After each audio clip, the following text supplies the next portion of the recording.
Welcome back to my channel again. Ang araw ngayon ay Sabado mga tinda. So ngayon lang tayo nakapag-vlog dahil medyo busy at saka busy din tayo sa katitingin sa YouTube sa ating ex-president Duterte mga tinda. Apektado tayo mga tinda dahil tayo ay taga Mindanao. So disclaimer lang, hindi natin maiwasan na ano tayo sa mga balitang ito. So ngayon, ang Marlboro ay may mga sila mga pakulo at saka itong Mighty. So binigyan ako ng isang bag sa dalawang stick na Mighty. Bigyan natin ang customer ng isang stick na premium stick. So binigyan nila ako ng isang bag at saka isang dosena. So pinipili na lang yung tindahan ang binibigyan nila. So malaking tulong yan para makapagbigay ng promo sa ating mga customer na galing sa mga produkto ng sigarilyo. Ito ay galing sa Mighty. So thank you sa Mighty mga katinda. Kanina ang Marlboro. So kumuha tayo nito mga katinda. Nakabayad tayo niyan. Sa sunod na balik nila ay itong 17,533. So may magandang balita ang Marlboro dahil sabi nila may ma-promo sila mga tinda. Ito sa mga Marlboro lahat to. Sa ilalim daw ng kaha, sa loob pala ng kaha, kung makita mo dyan may red stick, may laman dyan na 50,000. Dito, kung sa mga ganito, kung may laman dyan na sa bawat kaha na may red stick na makita mo, so itago daw natin yan kasi may mga nakalagay dyan na 100,000, 50,000 o di kaya 1 million makatinda. So ang swerte natin kung makuha natin ito. Kung per pack, so wala tayo makatinda doon sa mga nakabili. So sa atin na per tingi na yung mamimili, so makita natin. At saka yung Marlboro na 9 pesos yung benta ko per stick.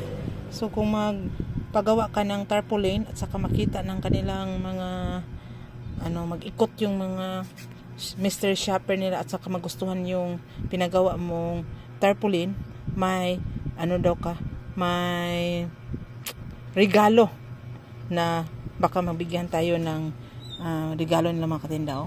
Marlboro sign at maswerte yung tindahan ay mananalo. So gawin natin ito mga katinda, baka dito tayo magdagdag ng swerte. So yun ang kagandahan sa Marlboro cigarette. Aside, itong mga junk foods ko at saka biscuits, dito ko na muna ilalagay para iwas na kainin ng mga daga mga tinda. Dahil kung dito lang sila sa sulok, medyo may mga butas-butas. Pero tine-check ko yan every 3 days para makita ko kung baka may mga punit-punit na ng mga daga mga tinda. At saka itong mga kuan ko, yung sa mga patuka ng manok, medyo marami ng kulang po, hindi ako mapaglabas dahil busy tayo sa ating tindahan. So malugi naman tayo kung magsira tayo, medyo na yung mga customer, baka umibang landas na. So dito ng ating mga lamas, hindi anak ko nagpadami dahil may mga nagtitinda din doon sa ibabaw. So dito yung mga refill medyo nagkagulo-gulo na, yung mantika. So dito sa harapan yung mga biscuits, saka dito yung sa ating mga dilata kompleto. Yung bigas na kuha ko medyo nagbaba na siya. Pwede na itong ibenta natin ng 50 pesos per kilo. Saka ito naman na kara ay 42 pesos na lang. Saka itong mga feeds hindi siya nagbaba. Itong tahop ay medyo nagbaba siya, 16 pesos na lang per kilo. Saka ito rin yung crack corn, 28 per kilo. So dito ang ating mga pouch na mga sahog. Ito, mga dilata natin ay kumpleto pa dito. Naglagyan ko ng folding bed para dito ako mahiga makatina kung wala pang mga customer, lalo na mga alas 12, alauna, alas 2 ng hapon, medyo kagaya ngayon wala pang customer. So dito yung mga ito ay mga sinigang, mga crispy fry, dito mga lahat ay gatas. Ito hanggang doon.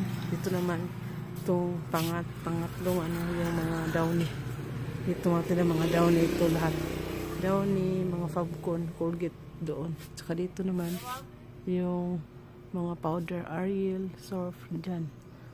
Kulang na yan ng at saka dito sarap yung mga shampoo. Dito hanggang dulo yan. Ito yung itlog ko. Mga chicharitsit. Ito mga ano, 5 pesos yung mga tubo natin. So pag maipon-ipon yan, dumami yan. So dito, medyo nagkagulo-gulo na. Hindi ko pa na-arrange. Saka itong butin. Ito doon yung mga pilas-pilas na shop.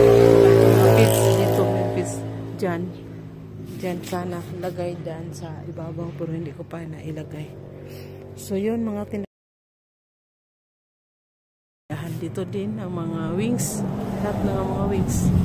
Powder at saka kala. Diyan na nagka sama-sama. Ito mga graham. Kasi parang yan kainin ng mga Freni. So, yun ang muna aking masishare matinda sa araw na ito. Positive lang tayo. Bawal ang niga. Bye-bye!